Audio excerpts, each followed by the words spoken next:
Guardians' depth is being tested already in spring training. One reliever status is in limbo for opening day. And as always, the outfield remains in flux. We'll talk about the impacts today. Tanner Bagger of the Guardians, and you're listening to Locked On Guardians. You are Locked On Guardians, your daily podcast on the Cleveland Guardians. Part of the Locked On Podcast Network, your team every day. No, the Guardians are not acquiring Gavin Lux for their outfield. That would be... I was just going to say congratulations to Lux, who apparently has a full outfield inside of them. Yes, apparently he does. Yes.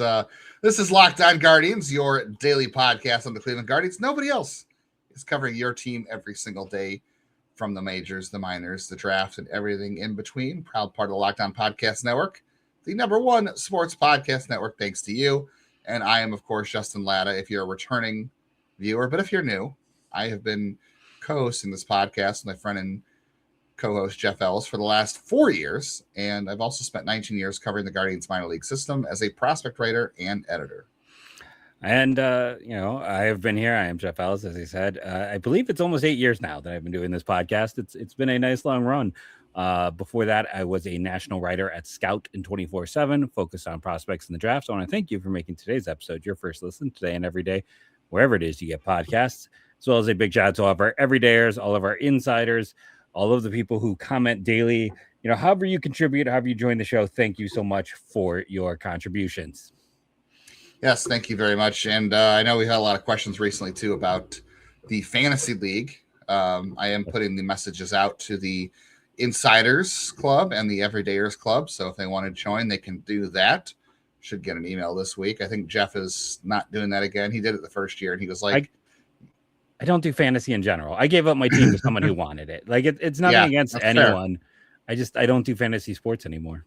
Yeah, some people have been saying, too, we want a league that more people are participating, and that's what we'll do. So that's for a later announcement. Today's show, though, the Guardians bullpen depth is being tested because Hunter Gaddis' status for opening day is very much in doubt. We'll talk about that, and we'll talk more about Daniel Espino being sent down. There's been a lot of reactions to that as well. We'll get into why that's happening. We will talk about the leash on Rhys Hoskins this season as he started out slow this spring training.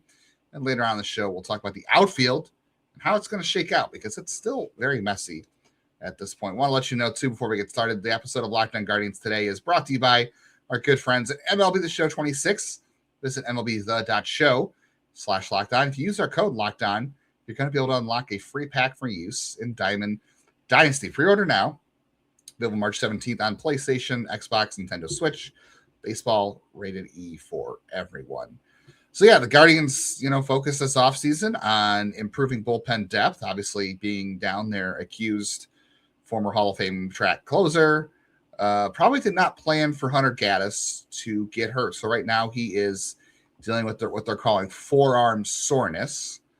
But he went through an MRI, came back clean, which is good. But right now he is just doing a throwing progression. So there's really not a timetable for getting him back in a game. It's a day-to-day thing. But, we are 2.5 weeks away from the season opening, and he's got 2 outings so far. So it seems very unlikely there's enough time left in spring training for Hunter Gaddis to build up and be ready for spring training. Like, he hasn't thrown a back-to-back. His outings were very spaced out because of spring training. So, I just don't think he's going to be ready to build up for what it takes to pitch in March for the full season, which is okay if he's done with forearm soreness. Better now to push pause, let him get back on his throwing progression, build up, and then start the season when he's ready, rather than try to get him ready now. And then, I think they did this with Sam Hentges a few years ago, where he came in and then he got hurt and then he never came back. So I think it's better if you do that now. My concern is, do they have the depth to withstand that? And B, I hate when guys get hurt in spring training, because I feel like guys spend all year trying to catch up. I think it's worse. Agreed. I don't know where my voice just went there. I think it's worse for hitters, because you need more volume as a hitter to catch up with your at-bats. Whereas a reliever, it's probably easier to build up, but you're always catching up when it comes to spring training. So from a depth perspective and from a catch-up perspective, this stinks. I hope they are very delicate, but I hope it also, shakes out good, because they need Hunter Gaddis very badly.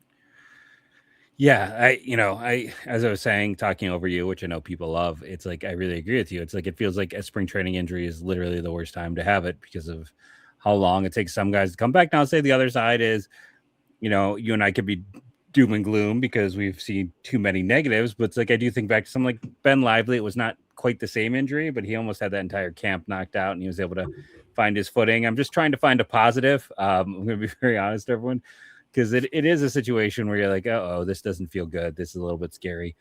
So it is always trying to find something that makes me feel like there's a good chance that, there's going to be a positive contribution, especially because Gaddis is so important.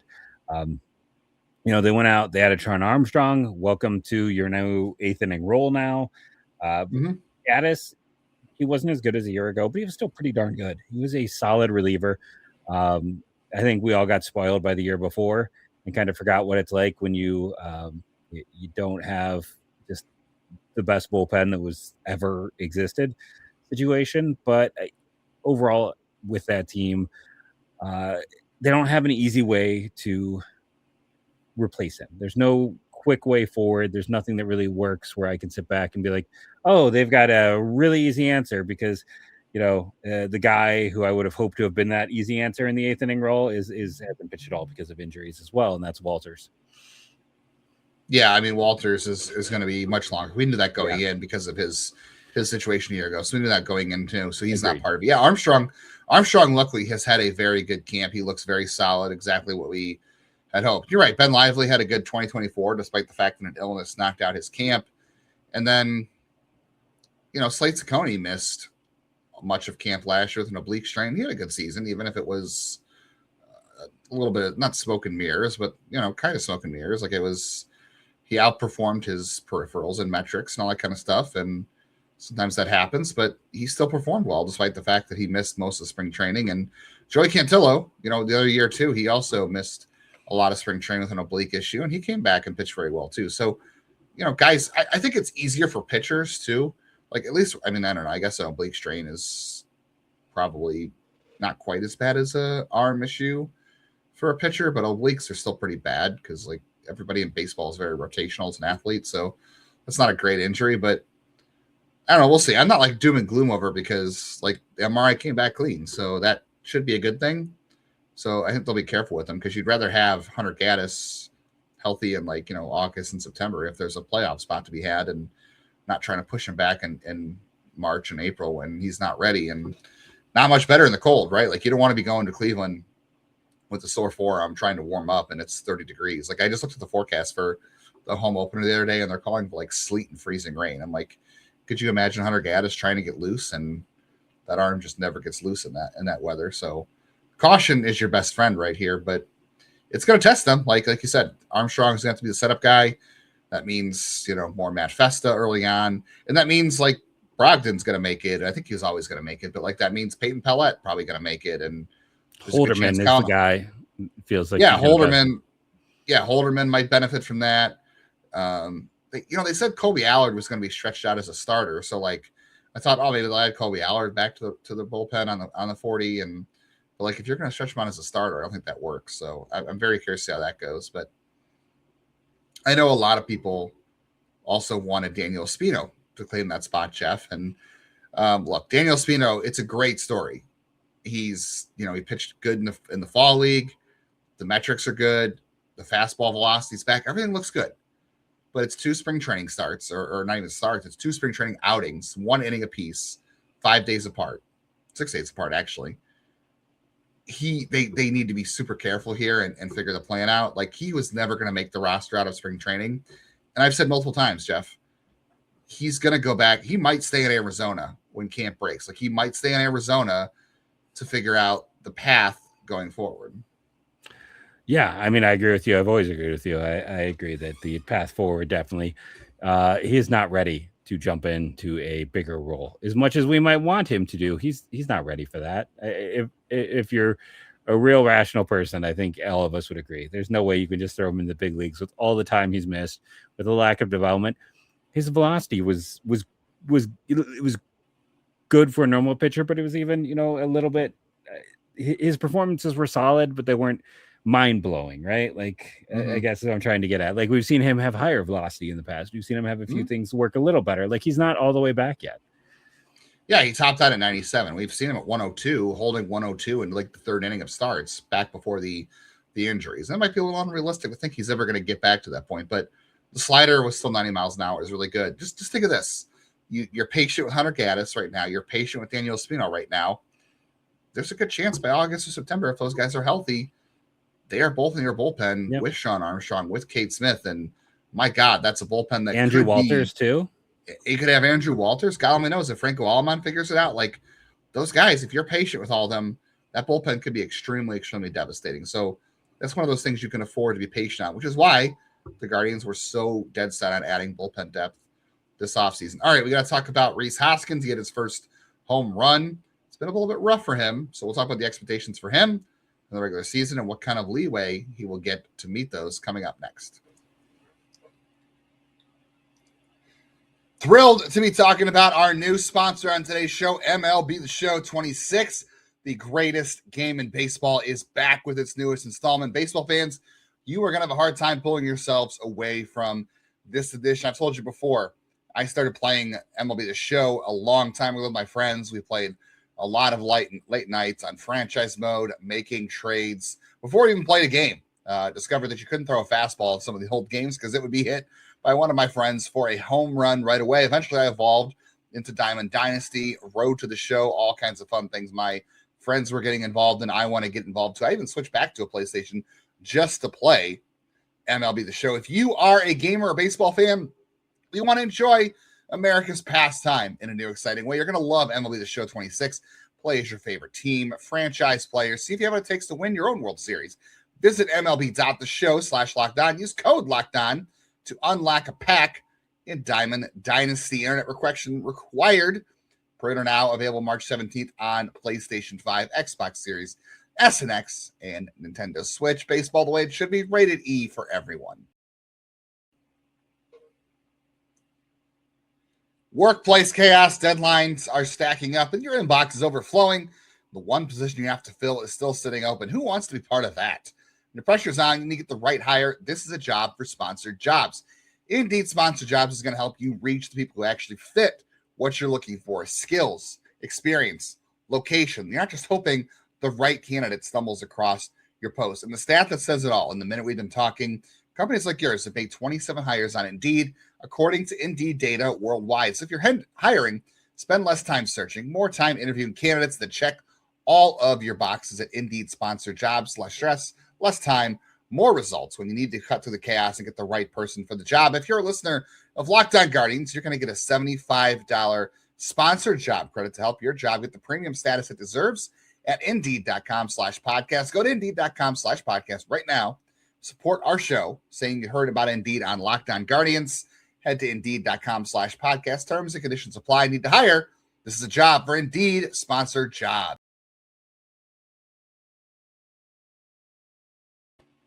Hey, you out there listening to Locked On Guardians in your car, working out, working during the day, or walking your dog. Major League Baseball is back.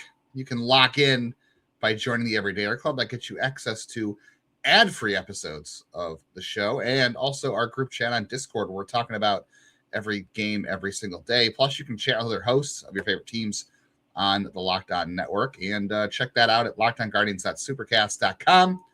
Check the link in the show notes. There may or may not be a code for you to enjoy a free month. I'm not sure if that's still active or not, but you can try it and see if you can get a free month to join in on the fun. Jeff, no sooner did you text me about your concerns about Rhys Hoskins on Saturday.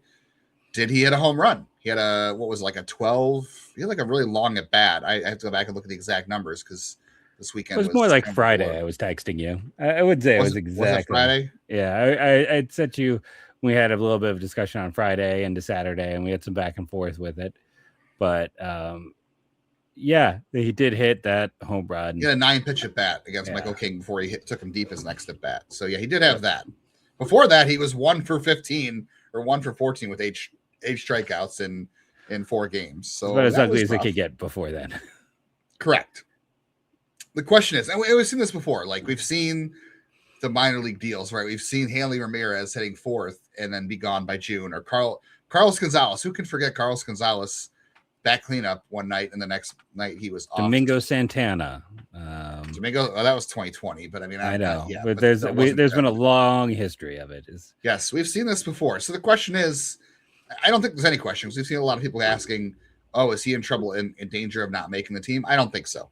I think you didn't bring Rhys Hoskins in to cut him at the end of March. Like they when they gave him that deal, they said we would sign you to a major league deal. We don't have a 40-man spot open, so we're just doing this right now until we open a 40-man spot. That's the only reason he wasn't on a major league deal when the deal happened. Now, obviously, he didn't have that great of a market. Otherwise, he would have, found someone who could have given him a spot right away. But there is a question of like, how much leeway are you going to give this one? Like they were desperate before for guys like Hanley and Carlos Gonzalez and Domingo Santana, and they're I don't want to say they're desperate, but like they need someone like a Rhys Hoskins to work out. So the question is like, what are their expectations, and how far are they willing to let the leash go, on him before they make a decision if things aren't working out the way they hope, I think is what everybody wants to know. Remember when these type of deals actually used to work out for this team, when there's like Austin Jackson and they had that nice little run. Jackson got a major league deal though. Pretty sure he did. But I mean, like, when they're doing these, I mean, Napoli, wasn't Hanley a major league deal? Like Hanley, I think Hanley was a minor league deal. Pretty sure it was a minor league deal. Because it was like we went Hanley into Cargo or Cargo into Hanley in the order. Don't forget Melky Cabrera twice. Yeah. And that actually worked out. Like he was pretty solid. I know he was. I would say I was debating that in my head. I'm like, he was okay. But yeah, there was a period where Raja Davis and things like that, they actually had to be on these deals. Now it feels like any hitter they sign kind of goes, just turns into, I can't think of the pumpkin. I couldn't think of the word. Thank you. I couldn't think of the expression. Not the word. It's not October. Yeah. But he turns into a pumpkin overnight. And I think basically one thing we know about this team is, his contract is not a guaranteed contract, but there's a good chance, like you talked about, that there's something in place. We know this as org in general is one that respects their deals. It's why they're so well respected by players. It's why players like playing for Cleveland, even though there's every reason to think maybe, people like to kind of make up stories in their head or think that people don't want to play here because, this, that, or the other. It's like every year when they do those player polls, Cleveland is listed as one of the 5 organizations players like the most, or they're most interested in playing for. And I think it just comes down to, like, if you have a guaranteed contract, I can't think of anyone. And here, I'll ask the listeners to comment below if I'm blanking on someone, because there's a good chance I am. Like, who's the last guy who had a guaranteed contract who was cut at the end of spring training? I know they sent down Miles Straw. That's about as close as you can get, but that was kind of a sunk cost at that point. Who, of course, last chance at that point. Yeah. So it's a little bit different, but it feels like in this situation, it's like Hoskins, and I'll even say too, it's like him and Jones are, in my mind, in the exact same boat, which is like these guys are probably going to make this team. But if they're not performing by the end of June, they also, and there's other guys who are raring to go. If Kafis is playing well in AAA, I mean, problem is Hoskins gives them something they don't have, which is right-handed power when he's healthy, right-hand bat. So maybe he has a little more leeway. But I feel like both these guys, it's like they got to show up, or they're gonna. They're going to get replaced. There's too many young players that they're going to have to send down. We know they're going to have to send down multiple interesting young hitters who, if they go down and perform, and these guys in the majors aren't hitting, they have, they cut Zunino in June, right? Even before, it was quicker than that, wasn't it? It was June, because I was in Jamaica on my honeymoon when the call got made for Bo Naylor. I remember you texting me that. Yeah. Of course, I was out of town for that news. Yeah, of course you were. But yeah, like they are not afraid to yank the ripcord once the season starts, is basically what I'm trying to say. Yeah, I mean, everybody, things have changed since they've added more playoff teams. Like, remember the old adage was, you don't look at the standings till Memorial Day, and that's not true. That's not untrue still, but I think the calculus changes a little bit because of how many playoff teams are in the mix now. But yeah, that adage still holds true. You don't look at the standings before Memorial Day, and you're not going to cut a player like that before Memorial Day either. Things have to be horribly, horribly bad for that to happen. Like, it would have to be I can't even think of what would happen to go down. I will say, I think the biggest threat to Rhys Hoskins' playing time, like if things are starting slowly and he doesn't really like find it, the biggest threat for him is David Fry. If he bounces back and shows that he can be a left-handed masher, like if he does find that role again, and Chase DeLauter, like if he's healthy, because think about it, that DH spot's going to go back and forth, right, between Manzardo and Hoskins, maybe DeLauter, to keep him healthy. And I don't know if that's going to work or not. We'll talk about that in the next segment. But think about it. If David Fry's taking off, you're going to want to either DH him or first base or catch. You're going to want to reserve DH spots for Manzardo or DeLauter. Like, if things aren't going well for Hoskins, those are his two biggest threats. I don't think it's Capes. I think it's Fry and DeLauter and how those guys are playing. So, not necessarily those guys, but I don't think you're going to see anything before June with Hoskins. Like, he's going to get every benefit of the doubt, and he should. It's been 5 spring games so far. He's played 5 spring games. I'm not going to sit here like, if we're not going to panic, if we're not going to get overly excited about good performances, we're not going to get overly negative about bad performances either, especially when it comes to 17 plate appearances. All right, the outfield, the vast wasteland of disappointment of Cleveland baseball since the days of Grady Sizemore, or maybe it'd be more fair, Michael Brantley, I guess. Who are the names and faces that we are placing our hopes on in 2026 and beyond? It's coming up next. Hey, this is Jeff Carr from Locked On Reds. And I've reached the point in my life where my wife and I are looking toward the future. We've got the house, we've got the career, we even have an awesome dog, but now we need to secure that future. That's where Ethos comes in for us. When I look at this insurance or that insurance and I try to pick one, I might as well be reading an entirely different language. Ethos clears up the noise and gets me set up with exactly what I need, because Ethos makes getting life insurance fast and easy, and it's 100% online. You can get a quote in seconds, apply in minutes, and get same-day coverage. Protect your family with life insurance from Ethos now by going to ethos.com/lockedonmlb. In as little as 10 minutes, you can get a free quote and up to $3 million in coverage at ethos.com/lockedonmlb. That's ethos.com/lockedonmlb, ethos.com/lockedonmlb. Application times and rates may vary.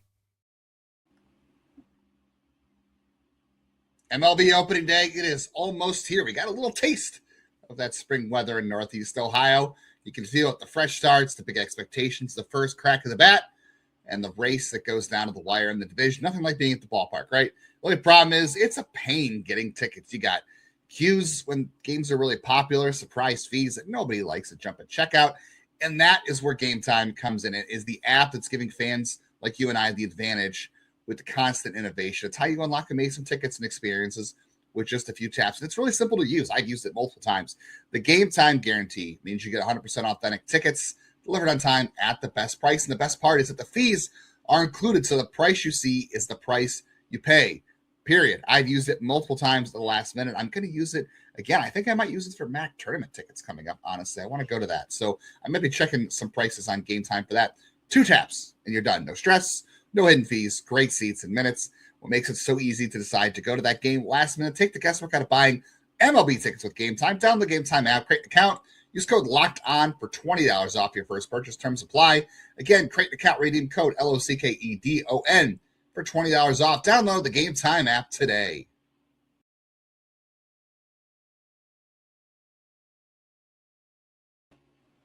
If you want to keep up with things, spring training, World Baseball Classic, opening day, prospects, all those fun things, you can find all of that over here at Locked On Guardians on your YouTube channel. If you hit the bell, you can get all those videos and more sent to your phone, so you'll know when they're live. And we always react to any breaking news. We always react to the game, so you get those instantly. And if you auto download on your favorite audio platforms, you also get notified when the show goes live the next day, so you always keep us in your feed.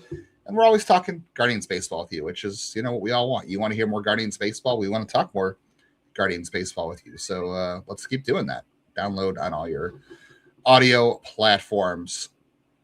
So the best case scenario for the Guardians outfield, Jeff, is obviously, I think, I know what you're going to say, and I'm going to agree with you. But if we're talking about like 100 outcomes here, and we're ignoring injuries that are very realistic. So we're putting on our fantasy caps here for a second. The best case scenario is Steven Kwan and DeLauter in right field and DH. Like that's the best you're going to do. Like that's what you want from this team. The odds of that working out are probably much less, but that's the ideal setup, right? I mean, I don't even think you can call it the ideal setup, because I know we're going to say it's this ideal, it's this or that. Chase DeLauter has never played in 50% of the games in a season. He's never played in 40% of the games in a season. To count on him to be anything more than 70 games, if you're lucky, I think is beyond ideal. It's delusional. Like I know that's not what people want to hear, but like he's never played in 40% of his games in a year. His high of games was 2023 at 57.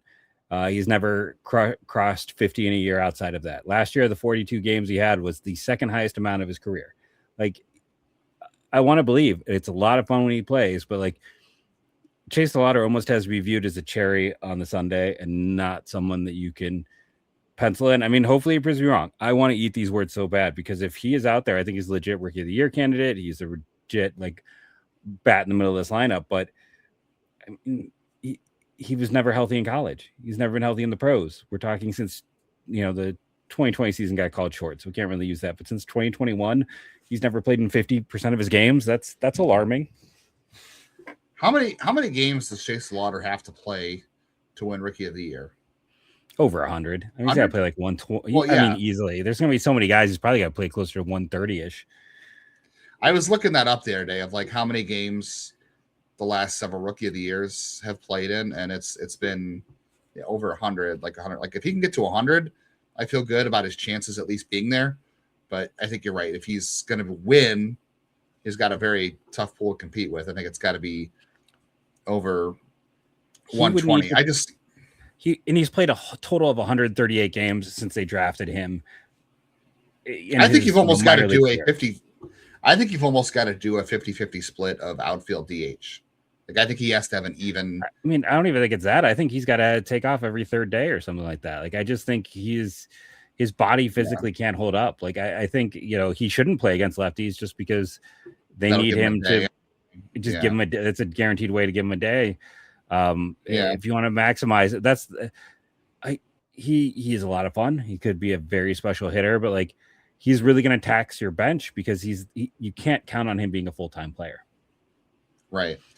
Kwan is playing pretty well in center field defensively. Not a surprise there. I think we knew he'd take to that pretty good, just because the coaching is good and he's a good outfielder. And yeah, the question's going to be, he's already had durability concerns in left field.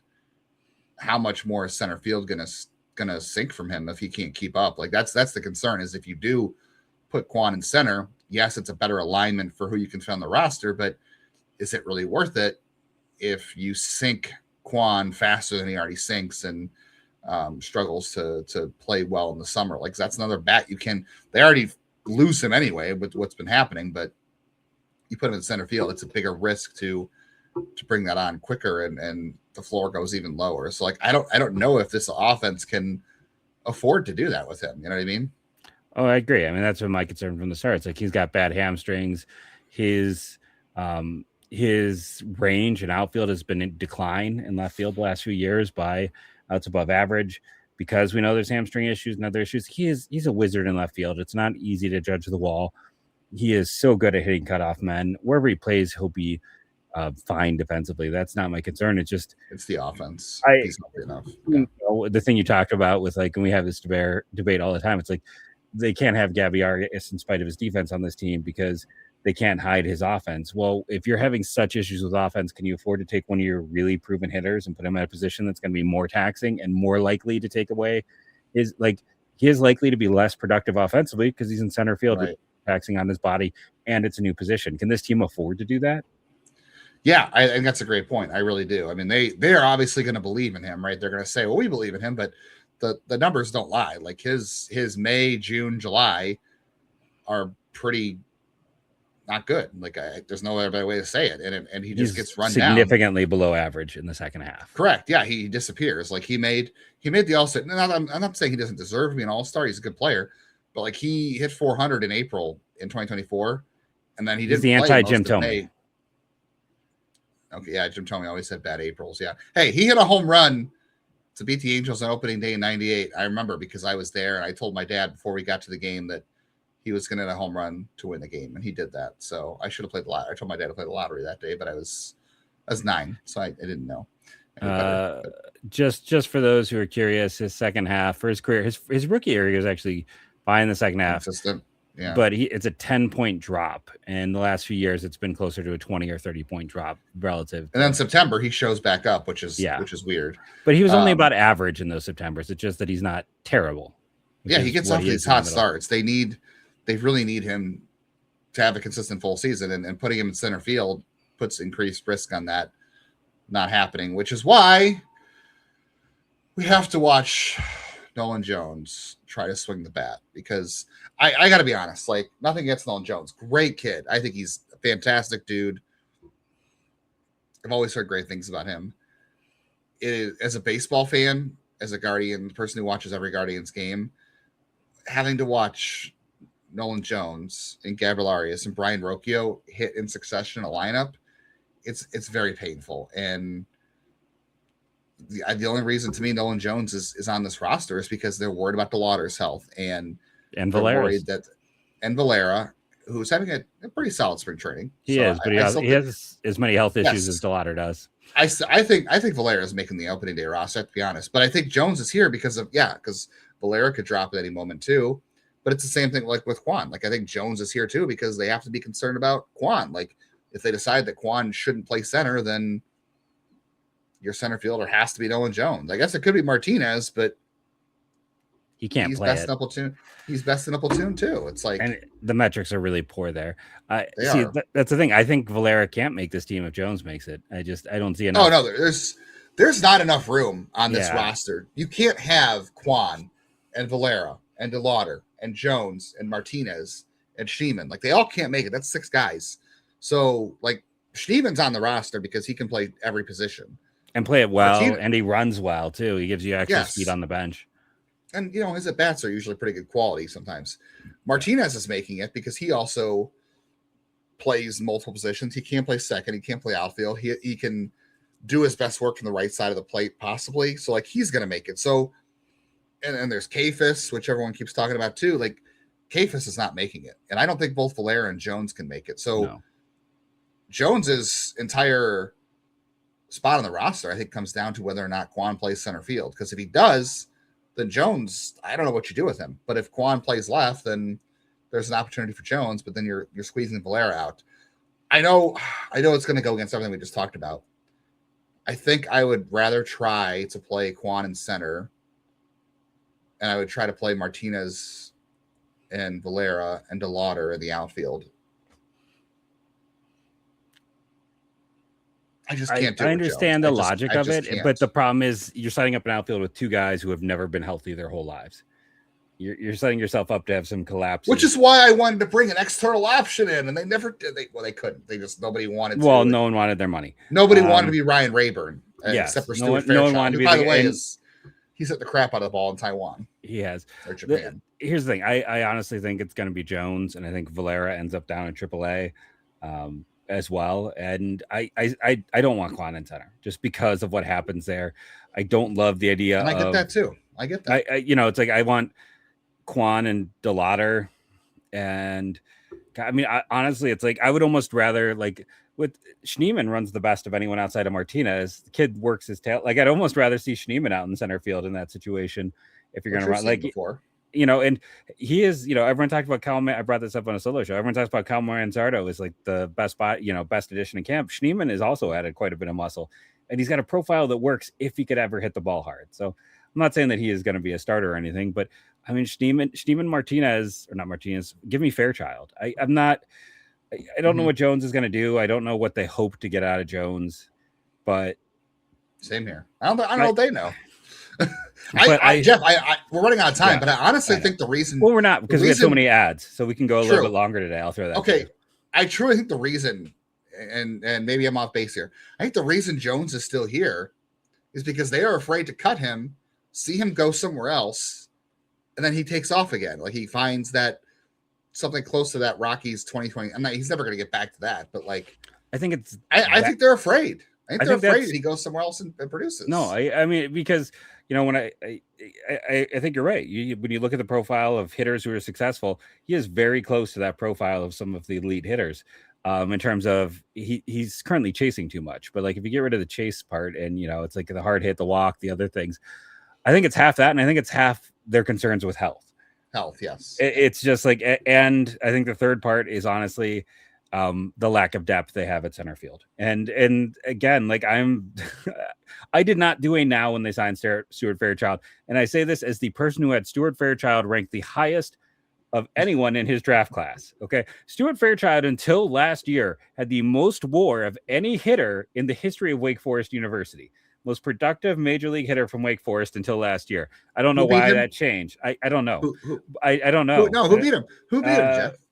Who took that lead? Was it Will Craig? Did he finally do it after the Pirates took him in the first round all those years ago? Brock You're Wilken. close on position. Yeah. So close. You want to get it. But the fact is, like, I was willing to give Jones because of those tools, right? I was willing to give him so much runway, but it has been really ugly. You know, we talked about it before. Like, we can't give him a full spring. Let's look at the picture at the end. But boy, he just looks like he's caught in between right now. Like he is afraid to be too aggressive. He's afraid to be too passive. Give me Stuart Fairchild. I'd rather run that out there. And the only reason I don't love the idea of Valera is because I don't love the idea of Kwan in left field. Valera is doing everything he can to make this team. I love the idea of Valera in general.